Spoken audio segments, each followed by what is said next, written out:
Hello foodies, ನಾನು ನಿಮ್ಮ Vivek Kumar. Welcome to our YouTube channel explore with Vivek. ಇವತ್ತು ನಾವು ಮೂಡಬಿದ್ರೆ ಜೈನ ಕಾಶಿ ಎಂದು ಪ್ರಸಿದ್ಧವಾಗಿರುವ ಮೂಡಬಿದ್ರೆಯಲ್ಲಿದ್ದೇವೆ. ಮೂಡಬಿದ್ರೆ ಜೈನ್ ಪೇಟೆ ಹತ್ತಿರ ಇರುವ ನ್ಯೂ ಗೋಳಿ ಬಜೆ ಸೆಂಟರ್ ಅಲ್ಲಿ ಇದ್ದೇವೆ. ಸೂಪರ್ ಆಗಿದೆ ಗೋಳಿ ಬಜೆ ಅಂತೂ, ಬನ್ನಿ ಟ್ರೈ ಮಾಡೋಣ.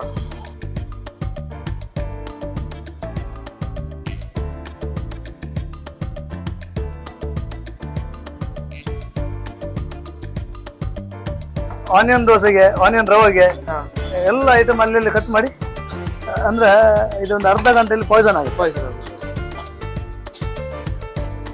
ತುಂಬಾ ಹೈಜೀನ್ ಎಲ್ಲ ಮೇಂಟೈನ್ ಮಾಡಿದ್ರೆ, ಕ್ಯಾಪ್ ಎಲ್ಲ ಹಾಕಿ, ಆಫ್ರೋನ್ ಎಲ್ಲ ಹಾಕಿ, ಖುಷಿ ಆಗ್ತದೆ ಅಲ್ಲ.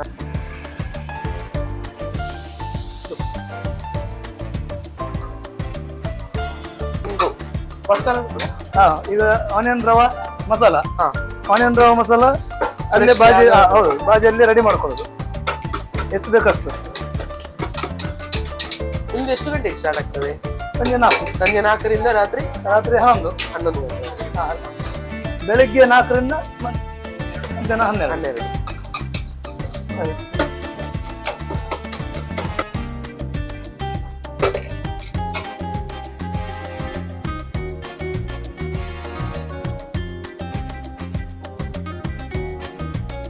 ಈಗ ಬಿಸಿ ಬಿಸಿ 10 ಪ್ಲೇಟ್ ಗೋಳಿ ಬಜೆ ಬಿಟ್ರು 5 ನಿಮಿಷ ಆಗ್ಲಿಲ್ಲ, ಎಲ್ಲ ಖಾಲಿ. 3 ಪೀಸ್ ಉಳಿದಿದೆ ಇಲ್ಲಿ ಅಷ್ಟೇ. ಸೂಪರ್ ಅಲ್ವಾ ಇದು? ನಮಸ್ತೆ. ಇವತ್ತು ನಮ್ಮ ಜೊತೆ ಗೋಳಿ ಬಜೆ ಕ್ಯಾಂಟೀನ್ ಓನರ್ ಆದಂತ ಸುಧತಾ ಜೈನ್ ಚಿಟ್ಟಾಡಿ ಅವರಿದ್ದಾರೆ. ಸರ್ ನಮಸ್ತೆ. ನಾವು ಆಗದಿಂದ ಬಂದ್ವಿ, ಇಲ್ಲಿ ಶೂಟ್ ಎಲ್ಲ ಮಾಡಿದ್ವಿ. ತುಂಬಾ ನೋಡಿದ್ವಿ, ತುಂಬಾ ಕಡೆ ಹೈಜೀನ್ ಎಲ್ಲ ಕ್ಲಿಯರ್ ತುಂಬಾ ಮೇಂಟೈನ್ ಮಾಡಿದ್ದೀರಾ, ಆಫ್ರೋನ್ ಎಲ್ಲ ಹಾಕೊಂಡಿದ್ದೀರಾ, ಸೂಪರ್ ಆಗಿ ಮೇಂಟೈನ್ ಮಾಡ್ತಾ ಇದ್ದೀರಾ. ತುಂಬಾ ವೆರೈಟಿ ಡಿಶ್ಗಳಿದೆ ಇಲ್ಲಿ, ರೈಸ್ ಐಟಮ್ ಆಗಿರ್ಬೋದು, ತುಂಬಾ ಜ್ಯೂಸ್ ಕೂಡ ನೋಡ್ತಾ ಇರ್ಬೋದು. ಇದು ಎಷ್ಟು ವರ್ಷ ಆಯ್ತು ನೀವು ಸ್ಟಾರ್ಟ್ ಮಾಡಿ ಇಲ್ಲಿ? ಮೂಡುಬಿದಿರೆಯಲ್ಲಿ 23ಗೆ ನಾವು ಸ್ಟಾರ್ಟ್ ಮಾಡಿದ್ವಿ. ಒಂದು ಸಂಜೆ ಸಮಯದಲ್ಲಿ ಒಂದು ವಿಶೇಷ ತಿಂಡಿಗಳು ಇರಬೇಕು, ವಿತ್ ವರ್ಕರ್ಸ್ ಇಲ್ಲದೆ ನಾವು ಫ್ಯಾಮಿಲಿ ಸ್ಟಾರ್ಟ್ ಮಾಡಿದ್ವಿ. ಅದು ಗೋಳಿ ಬಜೆ ಕ್ಯಾಂಟೀನ್ ಅಂತ ಹೇಗೆ ಹೆಸರು ಬಂತಂತ ನನಗೆ ತುಂಬಾ ಇಂಟ್ರೆಸ್ಟಿಂಗ್ ಆಗಿದೆ, ಕೇಳ್ಬೇಕಂತ ಅನಿಸ್ತದೆ. ಇದು ಒಂದು ಪ್ರಶ್ನೆ ಮಾಡುವಂತ ವಿಷಯ ಇದೆ.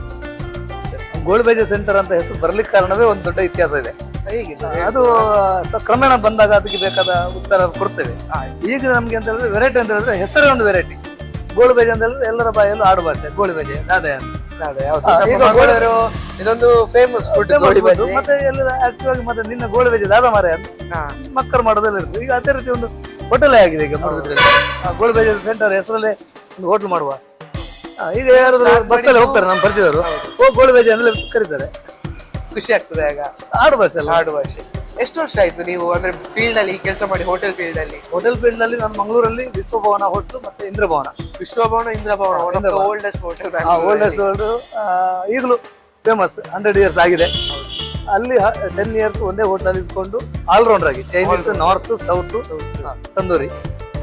ನೀವು ತುಂಬಾ ಪೊಲಿಟಿಕಲ್ ಅಲ್ಲಿ ಕೂಡ ಇದ್ರಿ, ಪೊಲಿಟಿಕಲ್ ಹಿಸ್ಟ್ರಿ ಕೂಡ ಇದೆ ಅವತ್ತು ತುಂಬಾ.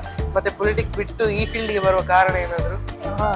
ನೋಡಿ, ಪ್ರತಿಯೊಬ್ಬರ ಮನುಷ್ಯನಲ್ಲಿ ಒಂದು ಸಾಧನೆಗಳಿರ್ತವೆ. ಆ ಸಾಧನೆಯಲ್ಲಿ ನಮ್ದು ಸೋಷಿಯಲ್ ಸರ್ವಿಸ್ ನಲ್ಲಿ 25 years part time with works ಜೊತೆಗೆ ಮಾಡಿದ್ದು.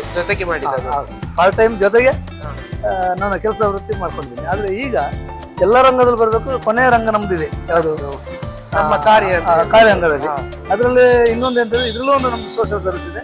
ಬಹಳ ರೇಟ್ ಚೀಪ್ ಅಂಡ್ ಬೆಸ್ಟ್ ಅಲ್ಲಿ, ಕೈಗೆ ಎಟುಕುವ ದರದಲ್ಲಿ. ಅಂದ್ರೆ ಒಂದೀಗ ಎಲ್ಲೇ 40-30 ರೂಪಾಯಿ ಅಂತಿಮ ಅಂತ ಹೇಳಿದ್ರೆ 60 ರೂಪಾಯಿ ಲಾಸ್ಟ್ ಡಿಶ್. ಇದನ್ನು ನೀವೇ ಹೇಳಿದ್ದು ಯಾವ ಜ್ಯೂಸ್ ಅಂತ? ಮಸಾಲಾ ಪುನರ್ಪುಲಿ. ಮಸಾಲಾ ಪುನರ್ಪುಲಿ ಅಂತ ಹೇಳಿದ್ರೆ ಇದರಲ್ಲಿ ಪುನರಗೋಡು ಬೇಯಿಸಿ ಮಾಡುದು. ಕೊಕ್ಕಮ್ಮನ್ನ ಬೇಯಿಸಿ ಮಾಡುದು. ಕಾಳುಮೆಣಸು, ಏಲಕ್ಕಿ ಮತ್ತೆ ಬೆಲ್ಲ. ನಾನು ಆಗ ಒಂದ್ಸತಿ ಕುಡ್ದೆ, ಫುಲ್ ಖಾರ ಆಗಿತ್ತು. ಎಂತ ಅಂತ ಈಗ ನನ್ನ ಹತ್ರ ಕೇಳುದು, ಅದಕ್ಕೆ ನೋಡಿದಲ್ಲ. ಆರೋಗ್ಯಕ್ಕೆ ಭಾರಿ ಉತ್ತಮವಾದ ಫುಲ್ ಪೆಪ್ಪರ್ ಇದು, ಒಳ್ಳೆ ಟೇಸ್ಟ್ ಸಿಗ್ತದೆ ಇದರಲ್ಲಿ. ನಾನು ತುಂಬಾ ನಿಮ್ಗೆ ಒಳಗೆ ಕಿಚನ್ಗೆಲ್ಲ ಬಂದು ನೋಡಿದೆ, ಎಲ್ಲಿ ಕೂಡ ನಂಗೆ ಅಜಿನೋಮೋಟೋ ಆಗ್ಲಿ, ಬೇರೆ ಈ ತರಹದ ಕಲರ್ ಆಗ್ಲಿ, ಫ್ಲೇವರ್ ಆಗ್ಲಿ ಸಿಗ್ಲಿಲ್ಲ.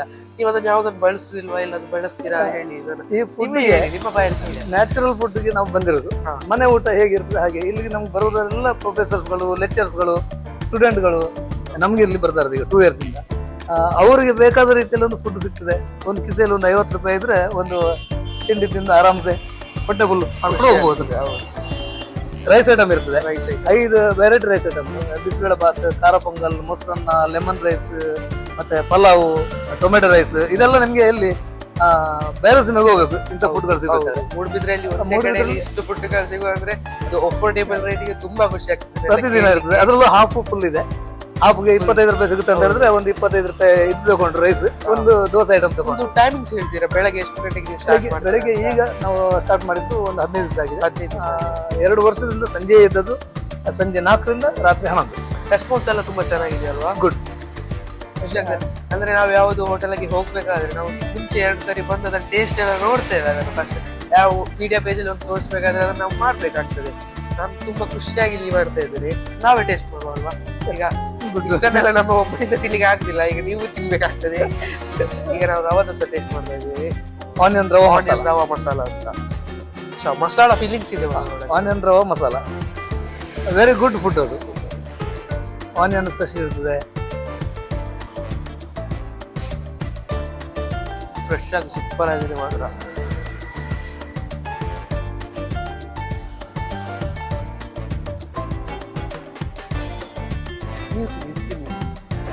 ಓನರ್ ಹತ್ರ ನಾವು ತಿನ್ನಿಸ್ತಾ ಇದ್ದೇವೆ. ಗೋಳಿ ಬಜ್ಜಿಗಳು. ಇಲ್ಲಿ ಈಗ ನಮ್ ಜೊತೆ ಪುಲಾವ್ ಮತ್ತೆ ಲೆಮನ್ ರೈಸ್ ಇದೆ. ಇಲ್ಲಿ ಡಿಫ್ರೆಂಟ್ ಆಗಿರೋದು ಏನಂದ್ರೆ ಪುಲಾವ್ಗೆ ಎಲ್ಲಾ ಕಡೆಯಲ್ಲಿ ಕಚಂಬರ್ ಕೊಡ್ತಾರೆ, ಇಲ್ಲಿ ಚಟ್ನಿ ಕೊಡ್ತಾ ಇದ್ದಾರೆ. ಏನಿರ್ಬೋದು ಅದಂದ್ರೆ ನೋಡಿ, ಸಂಜೆ ನಂತರ ಡೈಜೆಷನ್ಗೆ ಎಲ್ಲ ಸೈಂಟಿಫಿಕ್ ಪ್ರಕಾರ ಡೈಜೆಷನ್ಗೆ ಇದು ಯಾವುದು ಮೊಸರು ಬಜ್ಜಿ ಅಂದ್ರೆ ಎಲ್ಲ ಹಸಿ ಇರ್ತದೆ, ಅದೆಲ್ಲ ಜೀರ್ಣ ಆಗಲ್ಲ ಅನ್ನೋ ವಿಷಯ ಇರ್ತದೆ. ಈಗ ನಮ್ದು ಏನಾಗುತ್ತೆ ಅಂತ ಹೇಳಿದ್ರೆ ಸಂಜೆ 6 ಗಂಟೆ ಮೇಲೆ ಎಲ್ಲ ಬರೋರು ರೈಸ್ ಐಟಮ್ ಹೋಗ್ತಾರೆ. ಆಗ ಎಂತಂದ್ರೆ ನಿಮಗೆ ಅದು ಡೈಜೆಸ್ಟ್ ಆಗೋ ಸಮಯ, ಅದಕ್ಕೋಸ್ಕರ ಅದು ಚಟ್ನಿ ಅಥವಾ ಕೂರ್ಮ ಅಂದ್ರೆ ಮೊಸರು ಬಜ್ಜಿ ಇಲ್ಲ. ಮತ್ತೆ ನಿಮಗೆ ಬೆಂಗಳೂರು ಮೈಸೂರು ಕಡೆ ಹೋದ್ರೆ ಎಲ್ಲ ಕಡೆ ಸಿಗೋದು ಚಟ್ನಿ. ಹೌದು, ರೈಸ್ ಐಟಮ್ಗೆ ಜೊತೆಗೆ ಚಟ್ನಿ. ಹೌದು, ಇಲ್ಲಿ ನಮ್ಗೆ ದೋಸೆ ತುಂಬಾ ಅಟ್ರಾಕ್ಟಿವ್ ಇಲ್ಲಿ ತಟ್ಟೆ ಇಡ್ಲಿ ಕೂಡ ಸಿಗ್ತದೆ ಅಲ್ವಾ? ಮಾರ್ನಿಂಗ್ ಬೇಗ ಬಂದ್ರೆ ತಟ್ಟೆ ಇಡ್ಲಿ ಕೂಡ ಸಿಗ್ತದೆ. ತಟ್ಟೆ ಇಡ್ಲಿ ಇದು ಹೇಳಿ ಅಂದ್ರೆ ಮೂಡ್ಬಿದ್ರೆ ಎಲ್ಲಿ ಕೂಡ ತಟ್ಟೆ ಇಡ್ಲಿ ಕಾನ್ಸೆಪ್ಟ್ ಇಲ್ಲ. ನಿಮ್ಗೆ ಹೋಗ್ಬೇಕಾದ್ರೆ ಒಂದು ಬೆಂಗಳೂರು ಬಿಡದಿ ಫಸ್ಟ್ ಮೂಡ್ಬಿದ್ರಲ್ಲಿ ಕಾನ್ಸೆಪ್ಟ್ ಸಿಗ್ದವರು ಇವರು. ಮೂಡ್ಬಿದ್ರೆ ಬಂದಿದ್ದೀವಿ, ಮಂಗಳೂರು ಇದೆ ಅಂತ ಹೇಳ್ತಾರೆ, ಅದು ನಮ್ಗೆ ಅಬ್ಸರ್ವ್ ಮಾಡಿಲ್ಲ. ಎಳ್ಳು ಜ್ಯೂಸ್ ಅದು ಬೆಲ್ಲ, ಕಂಪ್ಲೀಟ್ ಬೆಲ್ಲ, ಪ್ಯೂರ್ ಬೆಲ್ಲ. ಇದು ಬೆಲ್ಲ ಎಲ್ಲ ಎಲ್ಲಿ ಕೂಡ ಯೂಸ್ ಮಾಡೋದಿಲ್ಲ, ಈಗ ಎಲ್ಲ ಶುಗರ್ ಹಾಕಿ ಮಾಡ್ತಾರೆ ಬೆಲ್ಲ. Okay sir, thank you. ನಮ್ಗೆ ಇಷ್ಟೊತ್ತು ನಮ್ ಜೊತೆ ಕೂತು ಒಂದು ಕಾಲ್ ಮಾಡ್ಬೇಕಲ್ಲ? ಹೌದು, ನೀವೇ ಮಾಡ್ಬೇಕು. ಈಗ ಕುತ್ಕೊಳ್ಳಿ, ಕಾಲ್ ಮಾಡುವ.